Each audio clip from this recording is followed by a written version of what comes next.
See, there are two theorems of moment of inertia: parallel axis and perpendicular axis. So parallel axis theorem क्या कहता है, perpendicular axis theorem क्या कहता है? Let's understand this. First, let's understand parallel axis theorem. Okay. So parallel axis theorem कहता है कि if we know the moment of inertia about an axis which is center of mass, which is passing through center of mass. Okay.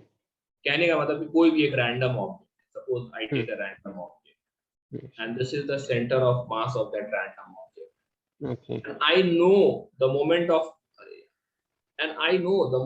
inertia of an axis कैसे भी pass कर रहा हो, but center of mass से pass कर रहा हो, and I know the moment of inertia about this axis, then I can say that moment of inertia about any axis which is parallel to this axis and at a distance d is given by IC plus md square. Okay. Now this can be easily proved. ये बहुत ही easily prove किया जा सकता है.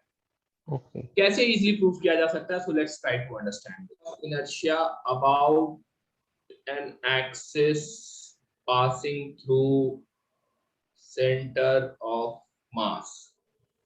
I is moment of inertia about an axis parallel to an axis passing through center of mass. D is the distance between two axes. This is one axis, this is another axis. मतलब कहने का मतलब कि ये body जो है, ठीक है, इसके बाद मैं प्रूव करता हूँ, ये बॉडी जो है इसके अबाउट रोटेट कर रहा है. अब मान लीजिए ये बॉडी इसके अबाउट रोटेट छोड़ के सेम बॉडी जो है इसके अबाउट रोटेट कर रहा है. So we'll need a new moment of inertia. Right. ठीक है, तो कैसे आप पता करना है? तो यदि आपको सेंटर ऑफ मास वाला एक्सिस का पता है तो फिर आपको इंटीग्रेशन करने की जरूरत नहीं है, आपको पैरेलल एक्सिस थ्योरम लगाना है. Okay.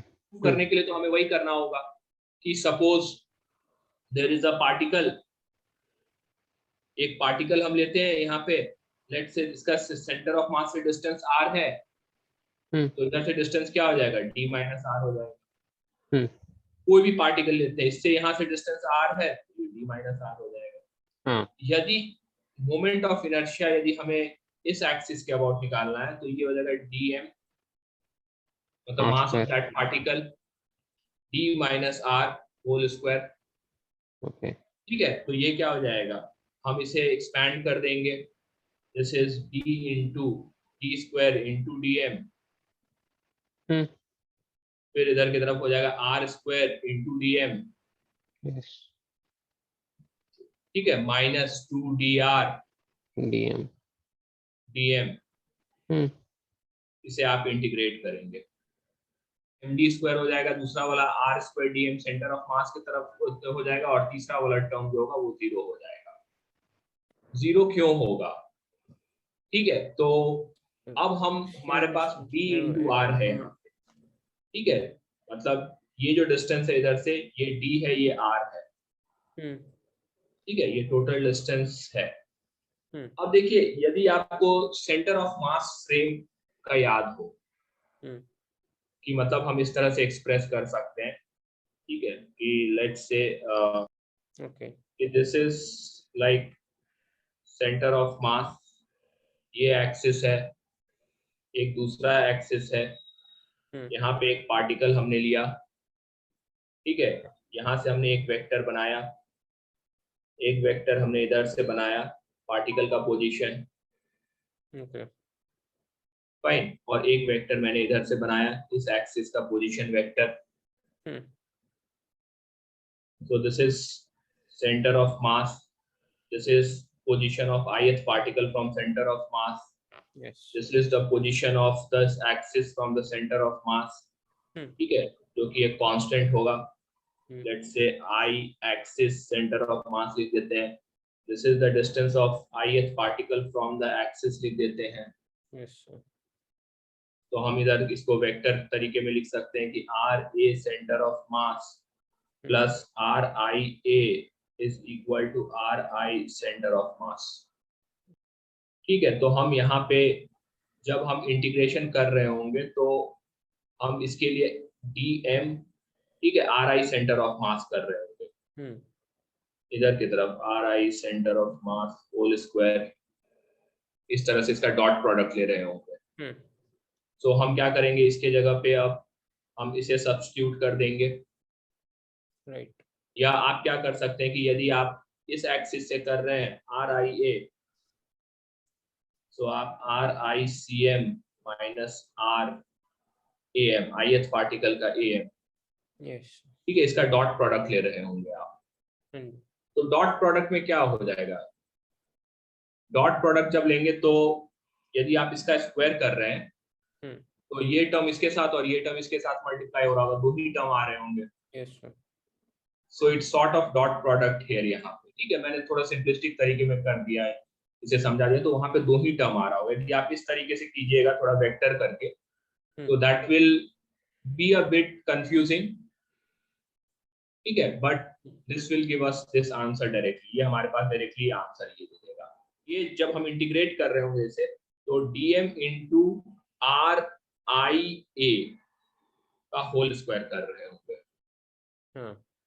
तो हम इधर इसका डॉट प्रोडक्ट ले रहे हैं। Yes sir. तो मैंने इसका एकदम आसान सा वो किया कि means you will get this idea कि ये आइडिया क्या कह रहा है। सी परपेंडिकुलर एक्सिस थ्योरम भी इसी तरीके से प्रूव होगा, यदि आपको perpendicular axis theorem is bit easier to understand. Okay. Perpendicular axis theorem क्या होता है, this is for planar bodies only, पहले ये जान लीजिए, ठीक है, ये समझ जाइएगा तो दूसरा वाला आप प्रूव कर लीजिएगा, and this is easier to understand. मुझे पहले परपेंडिकुलर बताना चाहिए था। तो देखिए प्लेनर बॉडीज के लिए होता है पूरा शीश, मतलब this is not for 3D objects, okay. ठीक है ना।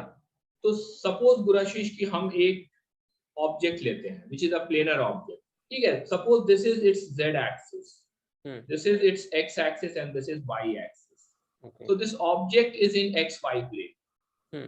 Object is in xy plane और z axis is perpendicular.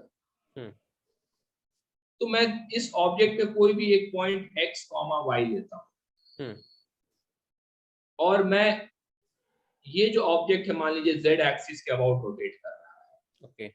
तो just try to understand this. This distance will be y and this distance will be x. Let's say this is r. Okay. So can I write r square is equal to x square plus y square? Yes. So moment of inertia about z axis. Z axis के about जो moment of inertia होगा वो क्या हो जाएगा, dm into r square हो जाएगा. Right. So this can be written as dm into x square plus y square. Yes. ठीक है. So can I write this r square dm, x square dm, y square dm? ये clear है? Yes. तो क्या मैं इसे integrate करूंगा तो ये इंटीग्रेशन होगा। तो r square dm जो है राशि, this is the moment of inertia of this body about z axis. Yes. x square dm, moment of inertia about x axis. Yes. y square dm, moment of inertia about y axis. Yes. So this is perpendicular axis. यदि हमें एक axis के about moment of inertia iz है which is perpendicular to the plane of body, then it will be ix plus iy.